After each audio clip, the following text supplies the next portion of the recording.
Hey, what's up? I'm back. This is Larry with Advanced Loan Credit Services. We're doing 2 videos today. We're coming back strong and hard. Got to get back on track. But hey, this is Larry with Advanced Loan Credit Services. Here we educate, restore, and build your credit. Here it's all about showing you how to leverage your credit and how credit is linked to your financial health and how you can grow your financial wealth and be financially independent by building your credit. So today, first thing I want to do is I want to thank all my subscribers for coming to the channel and trusting in me to give you this positive and good information. It's all about me getting you the information so you can improve your credit score and know how to build your credit the right way. So I want to sit back and tell you thank you for all the new subscribers. Please smash that like button so this can push this video out. Please subscribe to the channel. It's all about me getting you this information. I appreciate the time. So I got my notes. I got my other little iPhone because I wrote down a lot of notes for this class, and we're going to talk about how can you build a 700 credit score. Now we're going to talk about just people trying to just newly build, and then we're going to try to dab in what you should do if you're trying to rebuild your credit. And we're going to go through this so you can understand more about credit reporting and how to build your credit report. A lot of people really don't understand it, and they get confused and they get frustrated because they're trying to build and they don't achieve the scores that they're looking for. So let me give you some good information to help you.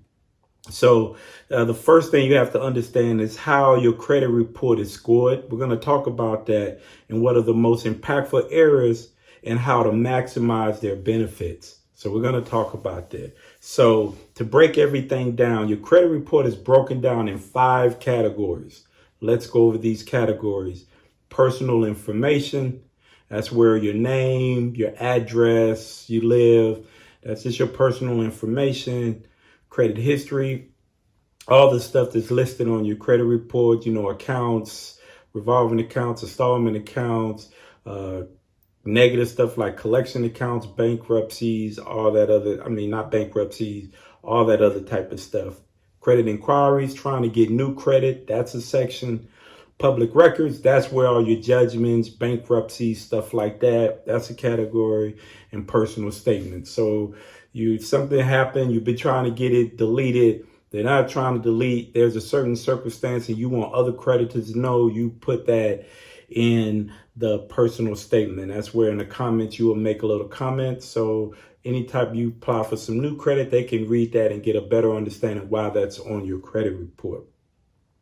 There are 5 major areas on your credit report, and we're going to go through them. Payment history. That is 35% of your credit score. Payment history are your late payments, on-time payments. So make sure you making on-time payments, 35% of your score, right? What is a late payment? It is a payment that you make after the 30 days. You have a 30-day window to make that payment. If you make that payment one day after that 30-day, you will receive a 30-day late payment on your score, and that's 35% of your score. Just think about that. That's why people make one late payment and it drops their score. That's a huge part of your score. The next area is utilization. Utilization is 30% of your score. What is utilization? Utilization is the difference between how much credit you have and how much credit you have available to you.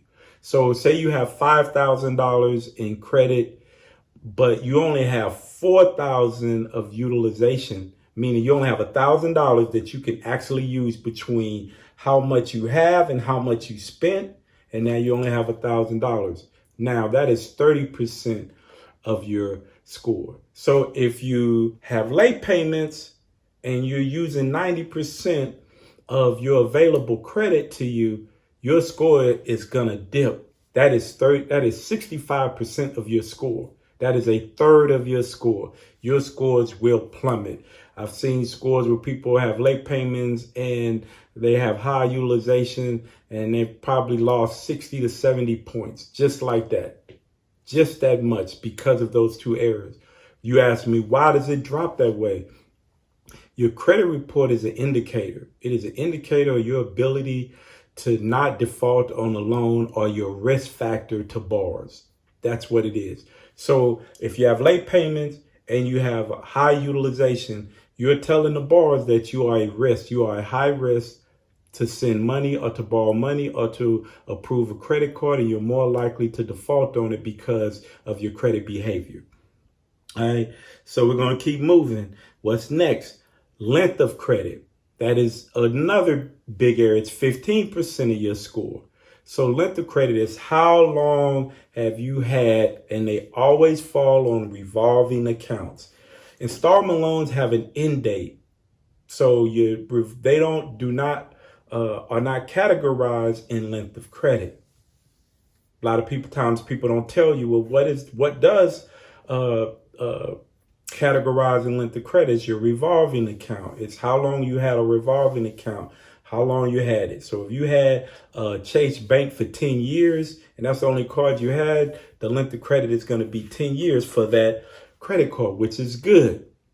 Right? That's why they tell you do not close old credit cards, because as soon as you close one, it drops your length of credit, which is going to drop your score because you went from 10 years to 2 years or 1 year or farther, depending on how much other new credit you have. So it's important not to close your credit card, especially your old credit card. If you don't want to use it, you don't like it, they done made you mad, I'm going to close them. Don't close them. Throw them in the drawer. Don't use them. If they act like they're going to close it, go down there, charge some gas, put it back in the drawer, use it. And then throw it back. Don't use it anymore. So, but don't close it. Do not close your old credit cards.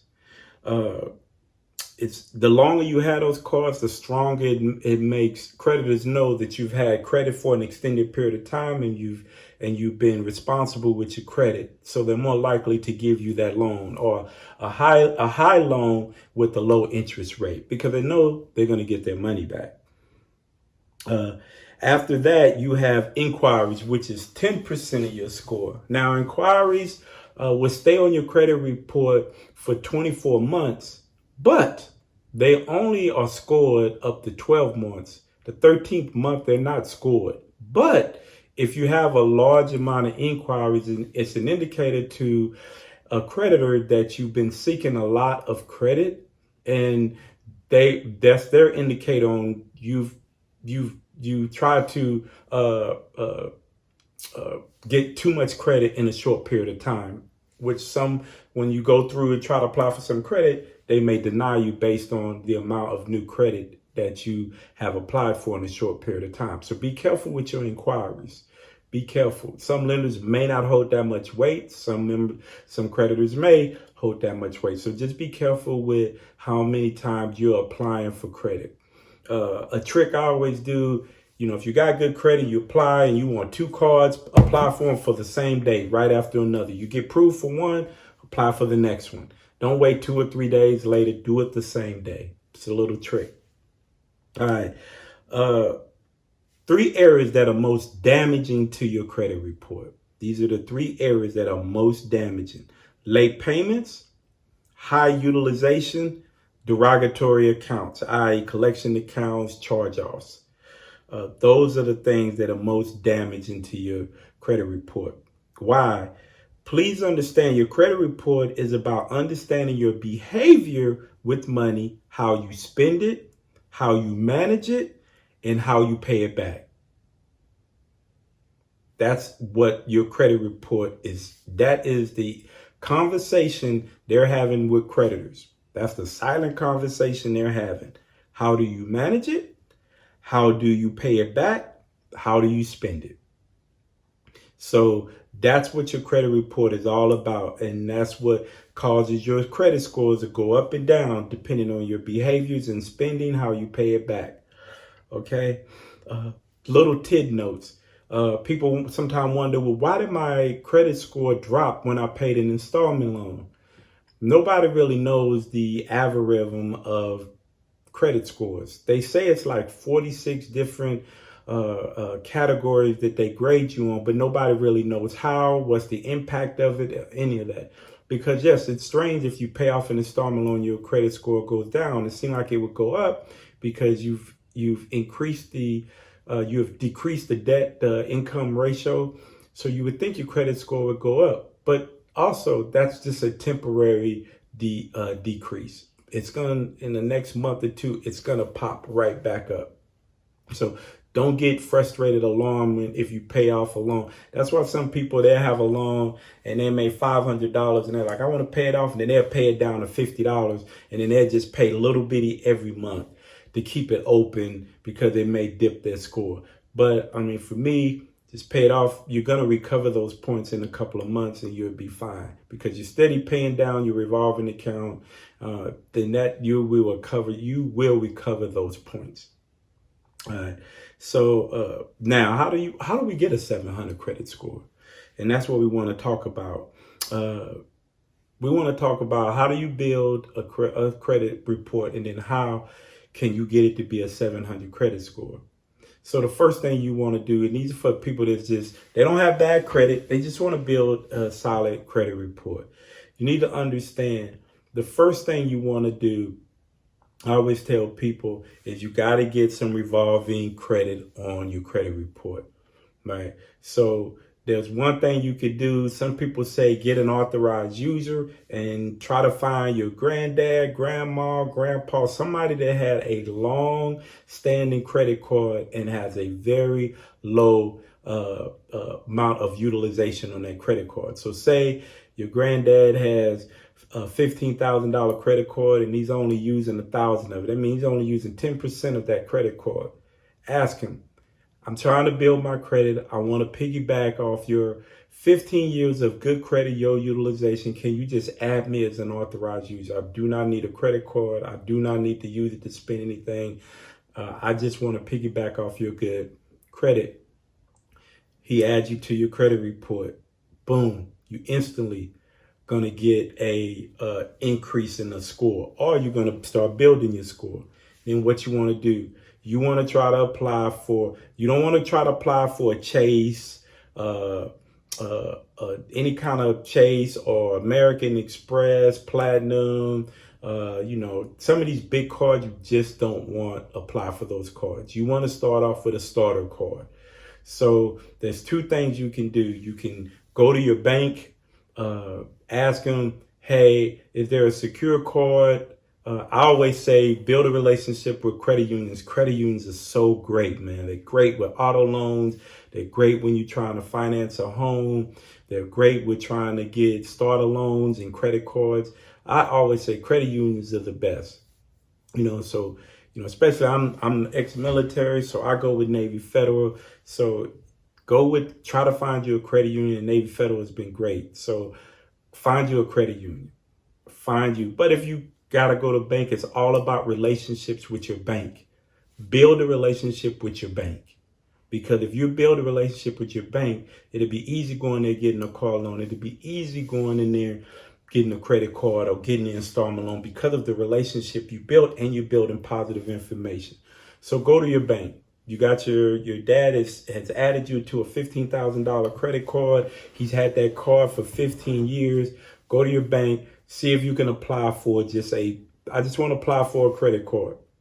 Start a credit card. See if they give you one. If they won't give you one, just say, well, can I get a secure card then?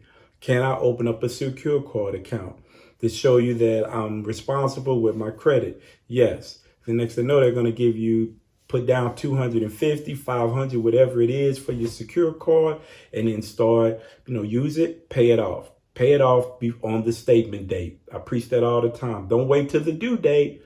Pay it on the statement date. So if you use $300 and then you paid it off a couple of days before the statement date, when they process your statement, you'll have a zero account. They'll report it to the credit bureau as having a zero account, and your utilization will always be low. You see what I'm saying? Your utilization, the next month you use it, your statement date's on the 15th. The 16th, you're using it. On the 12th, the next month, pay it off. Then they process your statement, zero, report it to the credit bureau, zero. Now you're maintaining. Now they're seeing you using your card, and they're seeing you're paying your card off.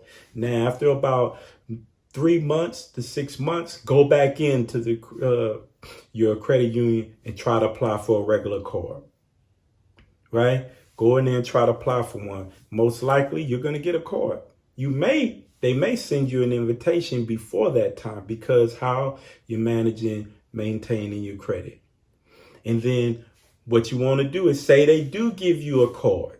They go ahead and give you a card. Then say, hey, listen, I want to apply for a starter loan. Can I take the $500 that was on my secure card and secure it against a loan? Now you're going in there. Now you secured yourself a loan. Now they're going to secure a loan. You pay that loan off, build up some history, pay it off. Or even if you did it for 12 months at $50, at $500, it's low. Just take the time, pay it off. Now you've established some solid credit card. You got an installment loan. Now you start building yourself up in the different credit cards. The next one you try to go get you a Discover card. That's the next building block in your credit cards. Go get you a Discover card, right? And then go get you another credit card. But remind you, credit is not about using it, it's about maintaining it and have it in the case of emergencies. Build your credit. If you ask me, I think me and my wife we probably have about 110,000 or no, 140,000 in revolving credit. That's what we have. But do we use all that? No, we don't. So it's all about paying that stuff off, getting it and having the access to money and then show them that we can handle a large amount of credit. So if we want to go out, like we just had a pool built. So I have a revolving account for my pool. My pool was about 48,000. We put about we put down $8,000 and then I have a revolving account for $42,000. But what I'm gonna do, I'm gonna pay that off really fast.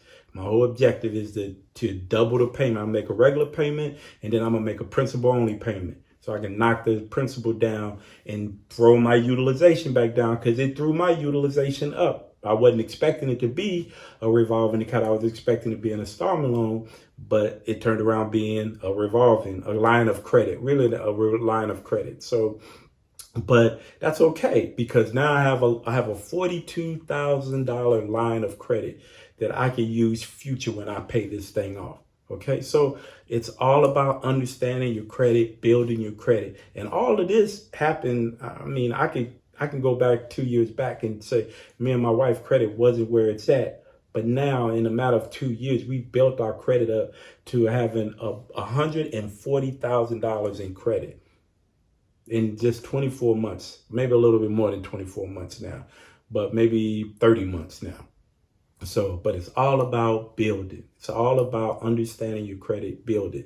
So as you continue making those payments on time, you have an authorized user, you went out and got an installment loan, and then you got another credit card.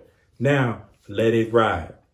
You don't want to pound yourself with a bunch of inquiries. So now you say, okay, I've got about 5 inquiries on my credit report this year, because remember, they stay on your credit report up to 24 months.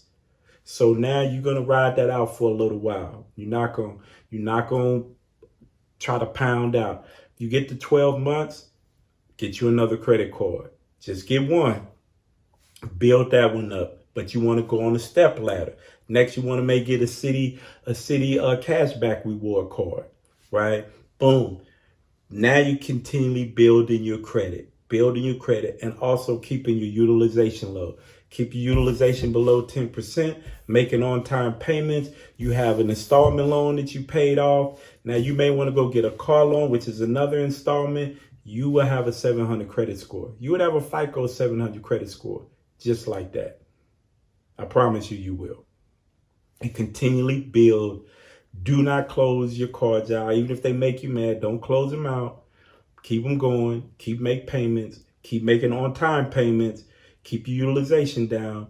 You'll be good to go, right? You'll be good. Develop the relationship with your credit union, your bank. You will be good to go, all right? Some people, now there's people out there like to do reward cards and all that. And I'm one of those people. I'm big on credit cards and pass back rewards. Go with those cards. Google What are the best cards in 2020? What are the best cards to get in 2021? And find a card that fits your spending. You know, do you want cash? You want a card to give you cash back rewards? Do you want a card to give you points, cash, points back? Because you may want to travel and use points. Figure out what's best for you. Yeah.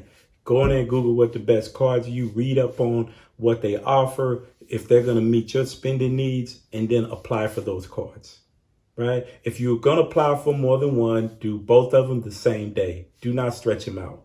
All right? That's a little trick. Now, if you are trying, and let's switch the table, you're trying to rebuild your credit. Maybe you filed bankruptcy. Maybe you fell on hard times and lost a job, and you start getting, some collection accounts, some charge-offs, and you're trying to rebuild your credit. So now, that's a different tactic because of the negative information. So now what do you want to do? You want to build your credit. And I'm telling you from experience, first thing you do, you pull your credit report. And you go down and you circle every account that says derogatory, or it's a collection, or it's a charge off. You look at every one of those, you circle them. And then you have to develop a plan. So what do I need to do? How low is my credit score? If you have a 4 or low 500, do not apply for credit. All you're going to do is run up the inquiries, which is going to continually hurt your credit score. So what you have to do is say, what am I going to do? How am I going to get some stuff on here? By at the same time building my credit, but not putting a bunch of inquiries on my credit report. Right? So you're going to look at that credit report, and you're going to come at a plan. You're going to look at your charge-offs. You're going to look at your charge, and I'm a credit repair expert. I'm telling you, you're going to look at your charge-offs, right? Are they paid charge-offs or are they unpaid charge-offs? Then you're going to look at your collections. Are they unpaid collections or are they paid collections? And then you're going to look at all derogatory accounts. I always tell people, let's start with what's the easiest thing? Collection. Collection accounts are the easiest ones to get off your credit report. Look at the collection accounts. I've had a video on how to remove medical, video on how to remove medical debts. I will post a video on how to move collection accounts. I have videos on that, but you want to go with them first. Try to get those removed. Try to see if they're reporting inaccuracies, so you get it removed. If they're not reporting inaccuracies, try to come up with a settlement to get them off your credit report. And there are strategies to get them off. I'll talk about that in my videos, restrictive endorsement letters, how you can create a contract between you and the collection agency and create your own terms for them to cash a check. And in them terms and conditions, you're asking them to remove it from your credit report. But you got to make sure you fill it out right, because if you don't, or you send the right information, you could damage yourself and be paying them and not get it off your credit report. So if you want more information on that, please shoot me a message. You want to learn more about restrictive endorsement letters, and I would definitely show you. And I think I have a class on it, but I would do another class on it. So that's the first thing. Then you want to focus on one thing at a time. Focus on getting all the collections off, right? Focus if they're medical collections, if they're non-medical, focus on getting them off. And at the same time, while you're doing that, you want to look, okay, well, how can I put some credit and on my credit report without having to do inquiries? There's one that you can do. If you have an iPhone, it's called Grain. Grain is excellent. They do not run a credit check. What they do, they will run a checking account analysis on your checking account, and then they will give you a line of credit. Great. Hey, I'm not going to tell you to do something I didn't do. So I did it with my business account and I did it with my personal account. Just ran it to see how does it work. And then what you do is if you need some money, you go in and you deposit that money deposited in your checking account. And when it's time to pay it back, I think it's at a 12% APR. And then when time you pay it back, you just pay it back right out of your checking account. Now you have, and they report to all 3 credit bureaus. Now, you've added some credit on your credit report without even running an inquiry. Then you want to figure out you want to go into your bank and say, I want to do an installment loan. and I want a secure loan. I know I'm not going to be approved for an unsecured loan, but I want to start building my credit, show that my behavior has changed, and then go do you a secure loan. These are the first things you can do while you're getting the negative information off and getting your score to steadily increase. Now, there's some creditors that will give you credit that even though you have a low score. Two of them I'm going to tell you right off the hand. Fingerhut will give you credit line with a low score. I'm not saying you go in there with a 300 or a 400 credit score and try to get, but if you're like in the 500, mid 500s, 525, 550, they'll give you a low limit. It may be 150, maybe 250, maybe 300, but they will give you a line of credit. The one good thing about Fingerhut is they will give you credit line increases pretty fast. I've seen people get as much as 6 or 7 credit line increases in 1 year. They used it, they paid it off. Next thing you know, they gave them another $200. They started with $200, now they're at $400. They messed around, they bought something a little cheap, they paid it. Next thing you know, they bumped them up to $600. There's another one I could tell you about. It's called My Jewelry Club. They would give you a $5,000 line of credit only if you join as a member, buy something small, and then once you purchase something, then they will report that you have a $5,000 line of credit, not a credit card with them. Now, you've got you a secure card. You got you a little loan, a secure loan, because you're trying to get this stuff off. You went out, got your little account with Fingerhut. You got your little account with My Jewelry Club. Now you set. You got a little bit of credit to start developing and putting some positive information. Now your focus should be, I need to get this negative stuff removed. I need to get these collection accounts removed. So I do have a video on how to remove medical debts again in collection, how I use affidavits and restrictive endorsement letters to get that stuff removed off my credit report. Again, if you want to learn about that, shoot me a message. Shoot me a message, and we can talk about that even more. Now that you're working on now, what are the next things? If you have a charge-off account, you want to look at those charge-off accounts. How old are those charge-off accounts? Look at your state and figure out what is the statutory limitation for contract law in my state. The state of California is 4 years. So if you have a charge-off account and it's older than 4 years, they can't sue you because it's older than 4 years, right? Because that's the statutory limitations here in California. You have to look it up in your state. Now you reach out to your creditor and you ask for them for a 1099-C. What I would tell you is the best way to do it is negotiate a settlement and ask for a 1099-C. Why am I telling you this? Because if they gave you a straight 1099-C, it doesn't resolve you of the debt. That's really a tax piece of paper for your taxes. But if you ask for a settlement along with the 1099-C, now they can't come back after you. So I'm just telling you that they can't come back because now they settled with you and created a settlement, but they just wrote the remaining of the balance off. And then they sent you a 1099-C and we can get that off. You can get that off your credit report because that's a cancellation of debt. That's what a 1099-C is. So start looking at your charge-offs and seeing, okay, what's really owed that I can probably get a 1099-C and settle it, right?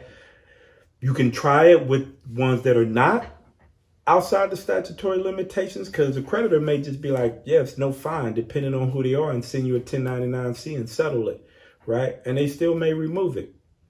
But I know for a fact if you go outside, if it's outside that, then you'll be able to get that removed, right? But I do that with all my clients. I'm going to send a letter.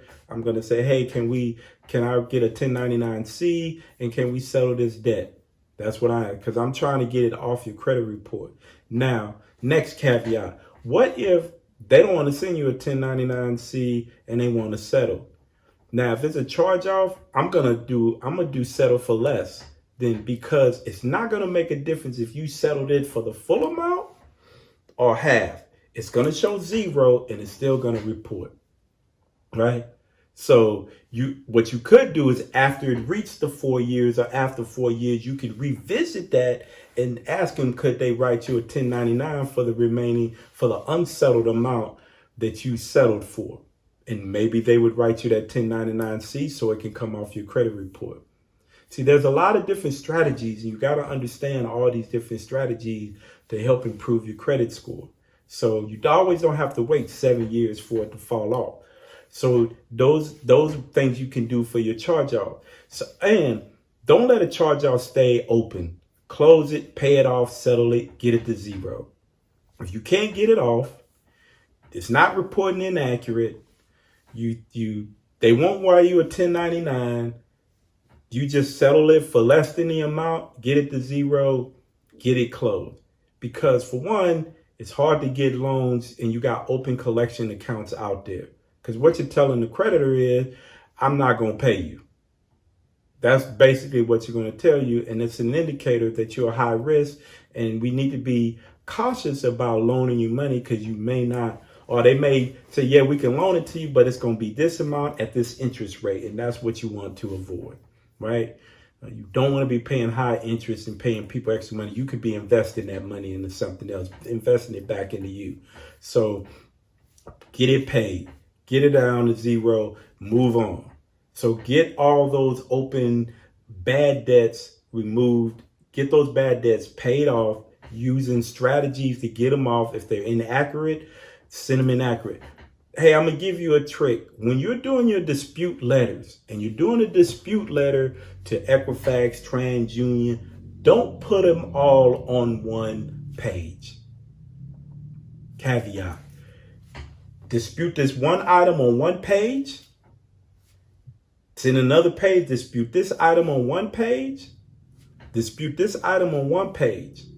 And then just send your information, your driver's license, social security card. If your license don't match up with your where your current residency, send a bill or a copy in. So now when they run it through the system, it's running one sheet with one dispute on that sheet. And you can do that. Instead of putting a bunch of them on one and then hoping it picks up every dispute that you're trying to run through that. Caveat. I'm telling you, one sheet, one dispute. So if you got a bunch of them and you don't want this thick letter, then do 3. See what they come back next month. Do the next 3. It's a process rebuilding your credit, right? Even though you got some credit, it ain't gonna just jump up like that. But the process is starting to put the positive information on your credit report, getting the negative stuff off your information, and your score can go nowhere but up. It's where it could go. Now, if you have a bankruptcy, that's a whole nother process and a whole nother class that we can indulge in. I'm not going to get into bankruptcy, and I need to do a class on that, but that's a whole nother class that we're going to do on bankruptcies, right? And we're going to do a whole nother class on bankruptcies, freezing other credit reporting agencies. They give information to the credit reporting agencies. We're going to talk about that too next. So on the next video, I'm going to do a video on that. So that's what you want to work on. Late payments. What do? Look at your late payments. I've seen late payments where it have been like 120 days, 150 days, 180 days, but okay. How do you go from okay to 120 days, right? So, or you have one that says January, Equifax is 30, Experian is 90 or 60, and Equifax is 60 or 90 or 30. They don't even match up. They should all match up. Should be 30, 30, 30, 60, 60, 60, 90, 90, 90, 120, 120, 120, 150, 150, 150. If they're not doing all, that's an inaccuracy. So what do? So the first thing I do is I'm going to dispute it with the credit bureaus, right? And then I'm also going to dispute it with the original creditors, because they are responsible for sending accurate information to the credit bureau. And it's no way that's accurate when your 2-year payment history has different colors and stuff is all over the place. So what do? I circle them. I send it. I say, this is an error. It is your responsibility as a data furnisher to report accurate information. Please update this information. And I'm sending it to both sides. If you can't, then delete the information. I tell the credit report to do it. I tell the original creditor to delete it. And then, because it needs to be reported as accurate. They may be saying 1 month you was late when you wasn't actually late, right? Because the months were all over scattered all over the 2 year payment history. So look at all of that stuff. Don't rush through your credit report. Take the time and look through it. There's a lot of errors that people don't even know. So I just had a class on medical debt, on certain things that you can look on your credit report. You can go into the other class, which is how to remove medical debt. And I talk about some of the errors that they put on those collection accounts if you want to know. So go through your credit report. Look at it line by line, by line, by line, by line. Know when you open up, is these dates reporting right? Is the balance reporting right? Are they reporting you being late 120 days and you're no longer late? Are they saying it's a derogatory account when it's not a derogatory account? Look at it, dispute it, and you will improve your credit score. It takes time. It takes time. Nobody's just going to jump up to a 700. You got people out there telling you all that, but it's a building process. Look, all you have to do is look at how your credit report is graded. Right? So if you have a young credit report, you're not going to have an 800 credit score. It's a young credit report. You're not going to have an 800. You could have a 700, but you're not going to have an 800. But it may not be a 750. It may be a 705, a 703. But you're putting yourself on the right track to continually build. So that's what I wanted to do. I just want to talk about how to build a 700 credit score, how to look at your credit report, how to step into trying to improve your credit. So if you like this video, please smash the like button. Smash, like the Hulk say, smash. So smash it, right? And I want to continue to bring you some good content. But I want to continue to tell you how to improve your score, how to use your credit as a leveraging tool to grow your wealth. That's what it's all about. So, hey, thank you for hanging out with me. Continually, all my new people, please subscribe to the channel. Please share the channel. Please share it because we want to grow. We want to grow. Advanced Loan Credit Services. Hey, this is Larry. I appreciate all you do. And I want to say thank you for hanging out with me and trusting my information. But hey, I'm working for y'all. I promise you I am. So this is Larry with Advanced Loan Credit Services. And thank you for hanging out. Thank you for listening to me ramble. But anyway, I appreciate it. Thank you.